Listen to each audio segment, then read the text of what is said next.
Hey everyone, welcome to the Daily Raz Show. I'm Jack Wilson, and glad you could join us. I came in today, I wanted to do a show about the first year of Donald Trump's presidency. It's been almost a year. A lot has happened, just craziness that has happened. But I wanted to do it because this is actually an election period for local elections and states. The real significance of elections is going to be the midterms. So this is kind of a show to bring us up to speed on what he has done in the first year that makes him different from other administrations. I will try to cover them one by one and see where we go. I'm going to get a few in my mind that are important, and then we will go from there. I mean, Donald Trump has, from the day he came on the scene in 2016, he has done nothing but cause anger, angst, and problems with many things. He came and he went and he came, and here we are back with him again. I know there are people that don't agree with me and don't agree with the Democrats, or what I guess we'd call liberals, but I don't like to use that term necessarily, but I know there are people that don't agree with it. But I think, you need to now take this opportunity to look at how some of these things that he has done has affected you. But if we go back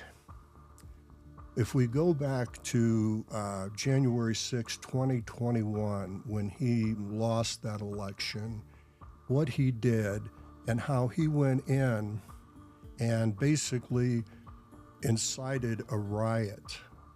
Look, he did it. He incited that riot. He had within his power and his means to stop what happened.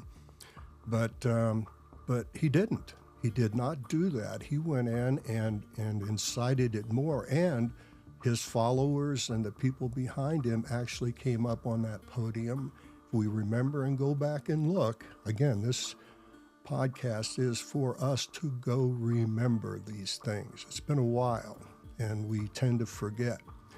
But if we go back and look how he stood up there and incited it, but at the same time, he did nothing to stop it. He did nothing to stop it. He was still, at that point in time, the votes had not been counted. He was still in the White House. He could have walked back in that door into the Oval Office and asked those people to stand down and stop doing what they were doing. He did not do it. He let it happen. In my mind, he didn't care. He wanted it to happen.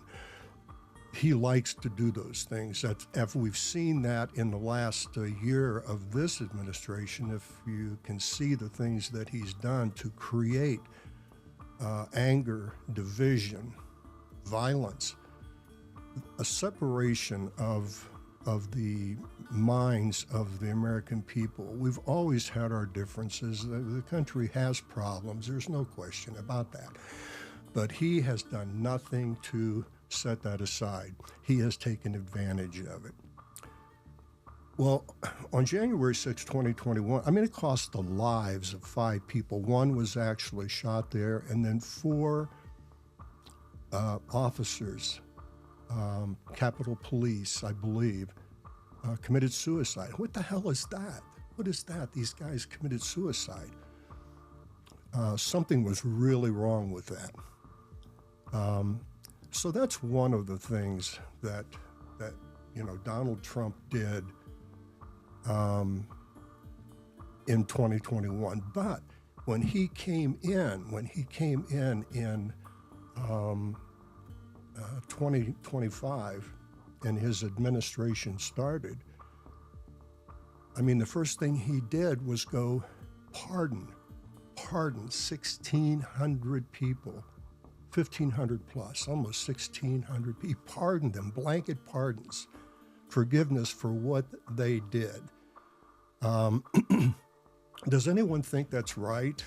I don't think so. I mean, when I look at, go back and look at the films of these people crashing into the Capitol, that's my Capitol. That's my building. It represents me. And when these people were in there crashing the windows, attacking the Capitol Police who are there to maintain order, when they went in and did that, and then he comes back in, and he said he was going to do it, and he did. Pardon these people.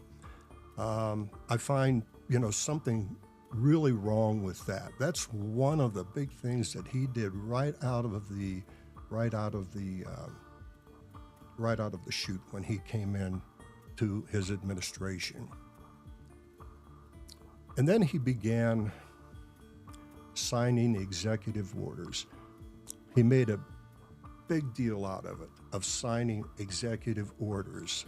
And I think by April 16th, he had signed well over 100, something like 1,100 or plus executive orders, and it basically revoked everything that Biden did, except for 5, I think, is what it was. To this date, I think he has signed over 200 executive orders to date. And in these orders, I mean, he has just a litany of things that address many things, and a lot of it was about discrimination in the federal government, and depending on the color spectrum that you're in, you might find problems with that. I certainly do.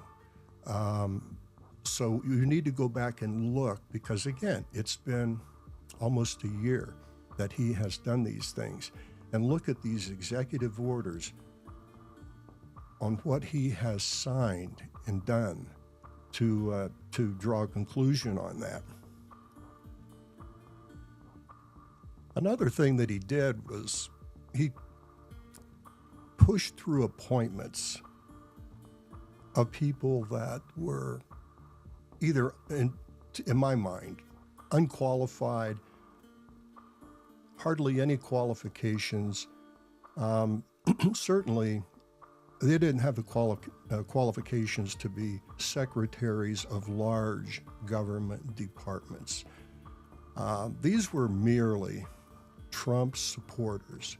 These were people that he picked out that were kind of minions and were supporters of his, and he gave them these very important appointments where they could go in and change the actual workings of the federal government by removing people from departments, closing down departments, shrinking departments, taking away what ended up being benefits for many people.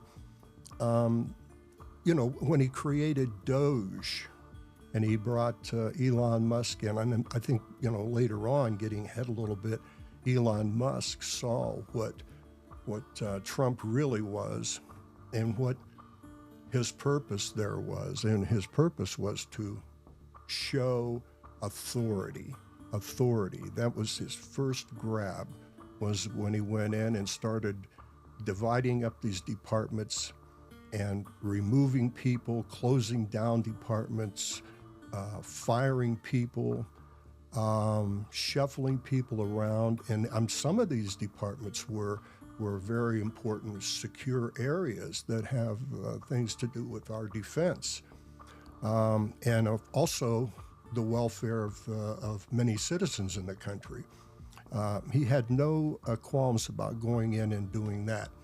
And it created a lot of confusion, losses of jobs, and as I said before, a lot of these were in sensitive areas, and some of these could have been military, but certainly they were sensitive and in many cases secure areas, and he just closed them down. And before I address this one point, on immigration and the borders. A lot of things the Democrats could have done. I'm not a Joe Biden fan. I'm not a Kamala Harris fan. I'm not a Chuck Schumer fan, and I'm not a Hakeem Jeffries fan. The Democratic Party could have done a lot of things to stave these things off, and one of them was immigration. And this goes back to Trump being an autocrat, or at least an authoritarian. And if no one watched the podcast that I did on Is Trump an Autocrat or Authoritarian, you should see that. But if you don't believe that he's either one of these, then you're wasting your time listening to this, because he is. He is an authoritarian, at the least, with designs on, I believe, wanting to be an autocrat. When he went down and did what he did at the border, not in total disagreement on getting control of the border, but the way that it was done, I don't agree with. I think it was, it was overkill. Certainly, the fact that he created his own, private police force, and going in with masked people to, masked, I guess, a police force. So they were ICE and whatever else they were using, were going in, and you would have to go back and look at how this was done.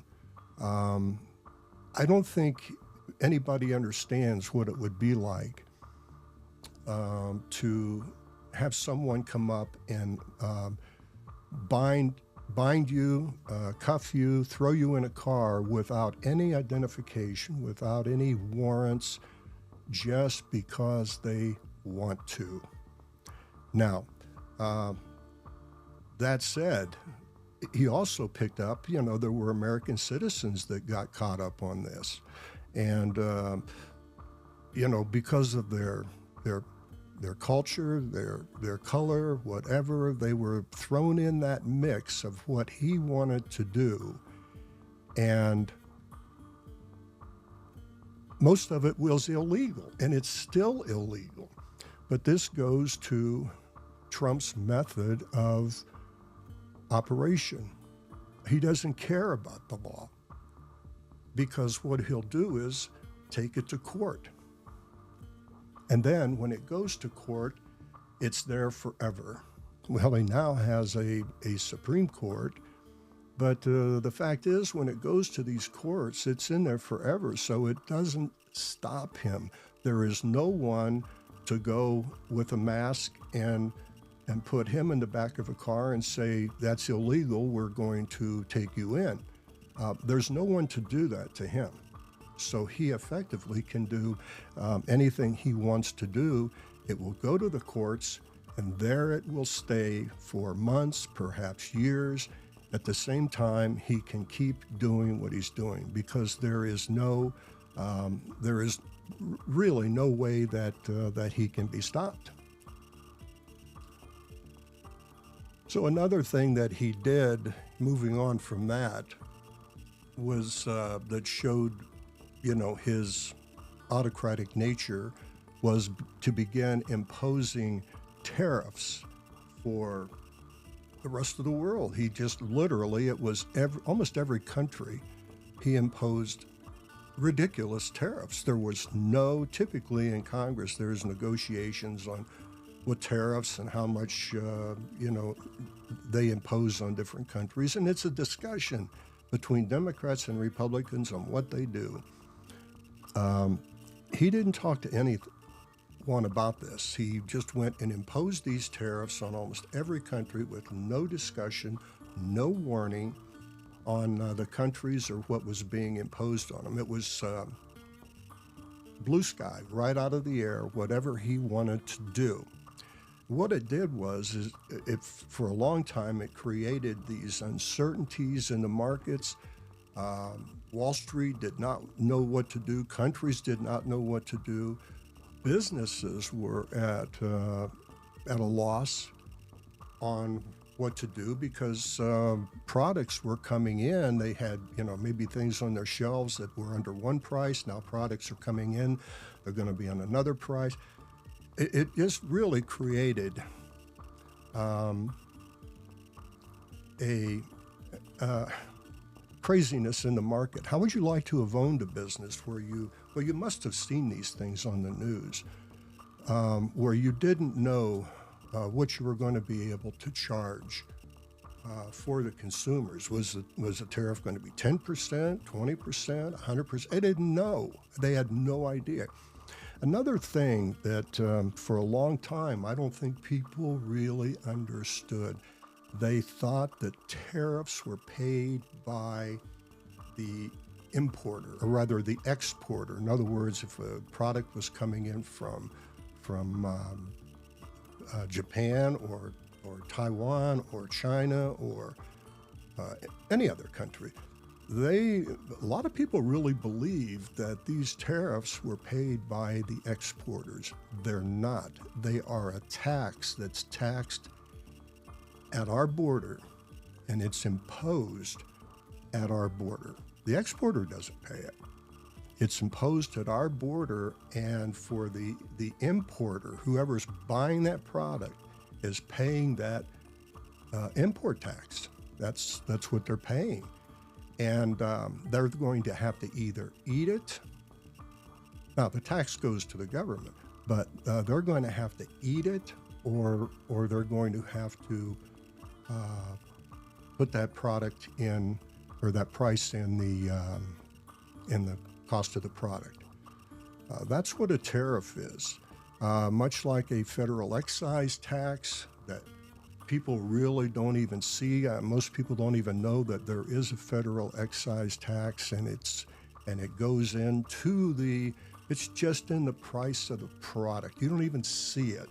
But there is a federal excise tax that's imposed on products. So for example, tires, there is an excise tax on tires. Well, anyway, this caused real uncertainty in pricing, and also certainly increases in pricing.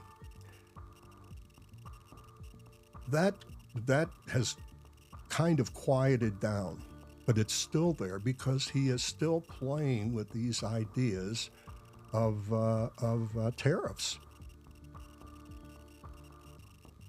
Another thing that's going on that we'll do well to remember is, and these are basically lies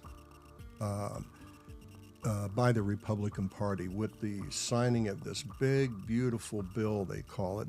It's not a beautiful bill. This thing has got so many wrong things in it that will benefit them, but not us.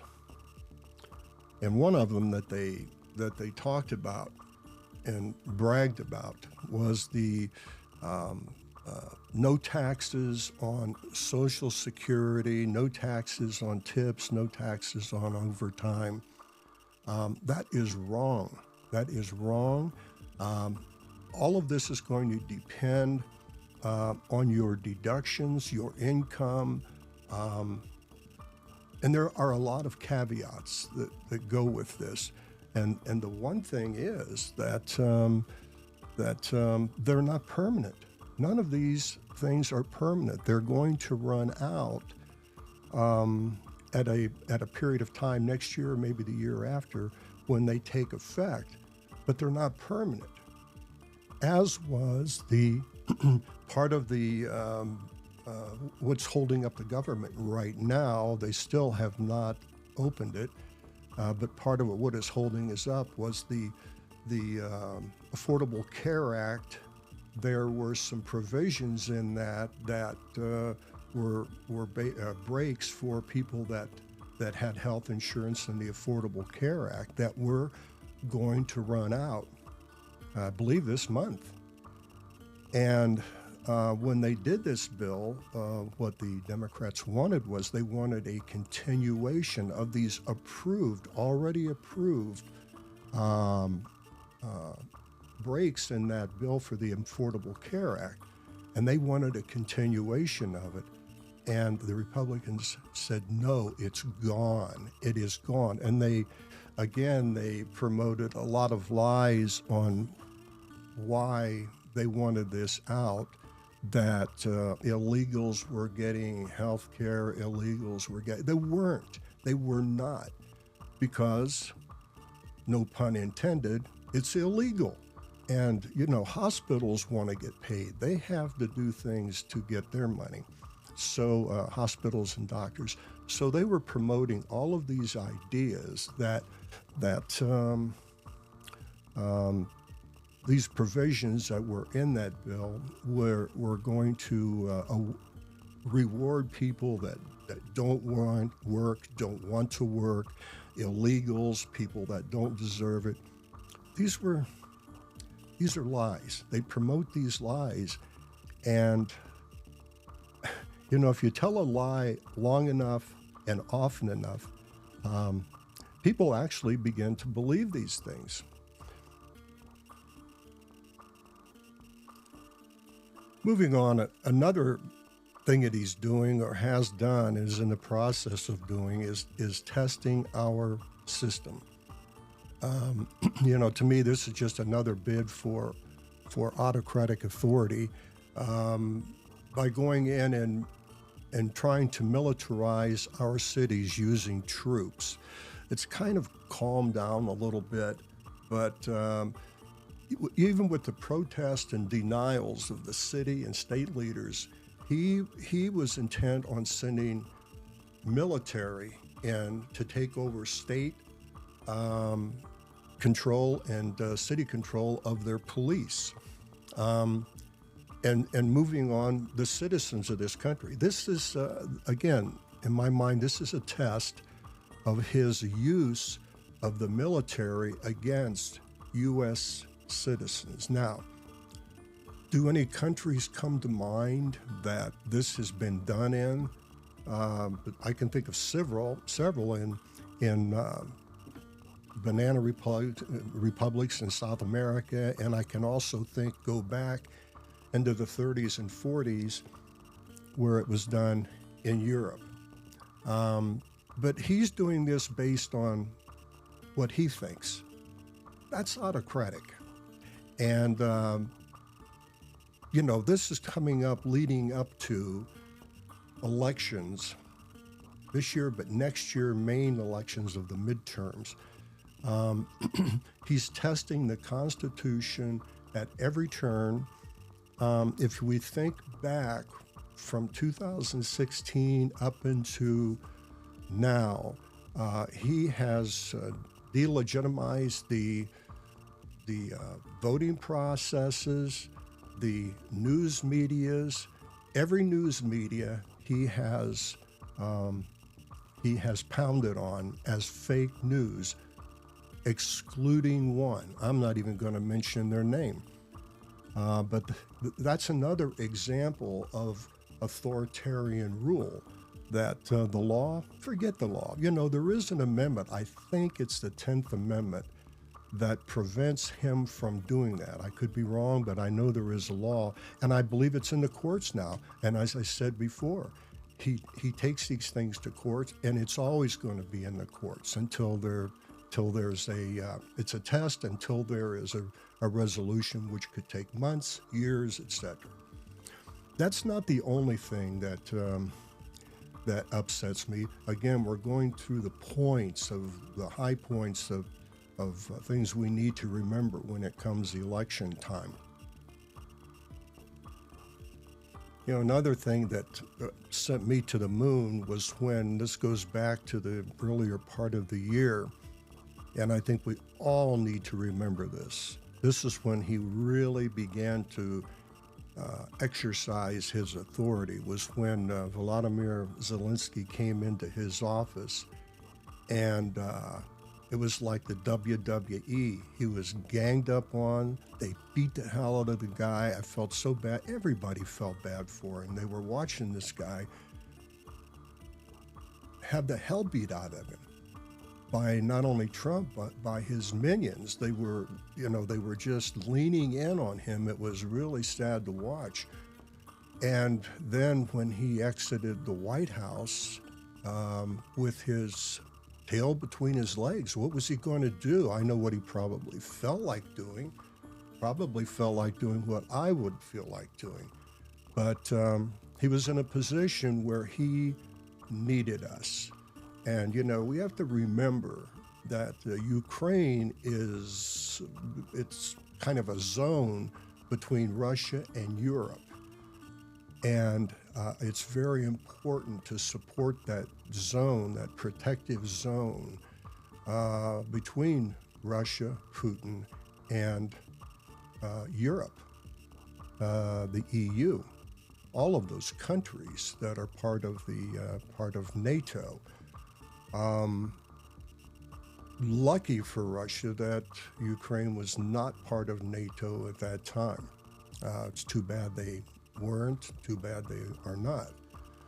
But to see that happen, what they did to this man, and fortunately, when he got back to Europe, they wrapped their arms around him and kind of embraced him and said, "Hey, don't worry about it." Well, what does that say about Europe's thoughts on Trump? Where do they put him?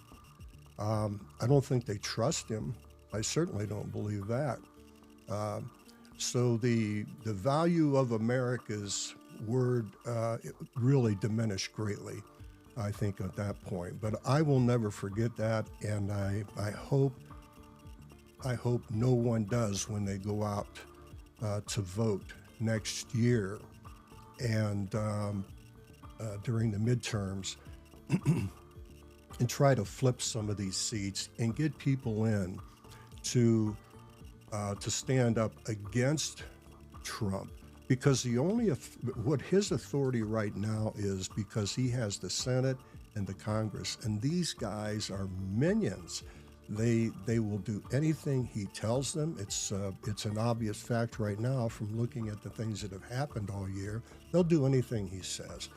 So we need somebody in there to be a stopgap, to be a barricade for some of the crazy things that they would like to introduce and do. Now, if that doesn't happen in the last 2 years of his term, I'm fearful then of what can develop, because he will have had what he considers a mandate to continue going forward with these authoritarian programs that he would like to continue on. Basically, at every turn, Trump has just been injecting himself in areas that he has no business. I think now we can remember where he went after the schools and was withholding funding. If they did not follow his agenda, if they did not come in and get on his wagon with the things that he wanted to do, that he was going to cut federal funding. In these schools, I think a lot of it had to do with race relations. So that kind of tells me some things about him too. But these schools they rely on these funds, on that funding for research and development, and a lot of the things that we live with today have come out of those research grants and what they do in these schools. And but he has no business. The government has no business going in there and telling these schools what they can and cannot teach. He's got an education secretary now that is closing down when she's finished is just running through the education department, and that's going to be a small example of what it used to be. She may be a businesswoman, but what she's doing, she has no experience in that. And it goes to part of what's happening in our education system in this country. I don't know where everyone lives, but if you go in your cities and look and see where schools are being privatized, public schools are being closed down, and charter schools, so-called charter schools, are just growing. Well, I think maybe people are under the impression that charter schools are private schools and people pay to go there. Well, they do. However, they're for profit, and they take money from the education system. These charter schools get the same dollars per student that the public schools get.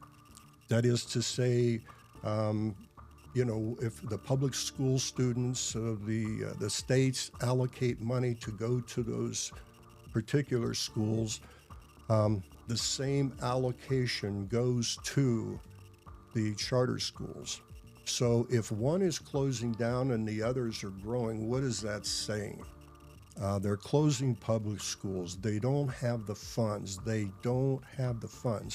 The public education system that we had 40, 50 years ago that I grew up in, which was the greatest in the world. We had the best education system in the world.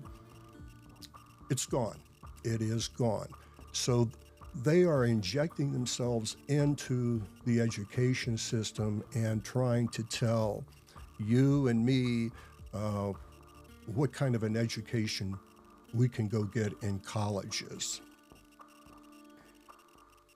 And coming up on some of the final items, one of the latest, and I think was a total surprise to most people, was when he tore down a third, it looked like a third of the White House, because he wanted to, because he wanted a ballroom. Okay, how many people are going to be dancing in the White House? I got to ask you. I'm not really familiar with everything that was in the East Wing, but I know there were a lot of offices, and hey, maybe things needed to be updated. I don't know. But when you go in and take a structure that is mine and yours, and just at a whim, because he was told that he can do it. You want a ballroom? We can build you a ballroom. Now he says, well, there's no public funds involved. It's private funds. Never mind that. Who gave the authority to go tear down a third of the White House? Even if they're getting private funding. Did anybody even look at the plan? I don't even know if there are plans. Were there plans? Maybe he's an architect in his own mind. He's a legend in his own mind, so maybe he's an architect too. I don't know. But that really kind of was another thing that pushed me, to an edge. And it just exhibits what I've been saying. He is an authoritarian.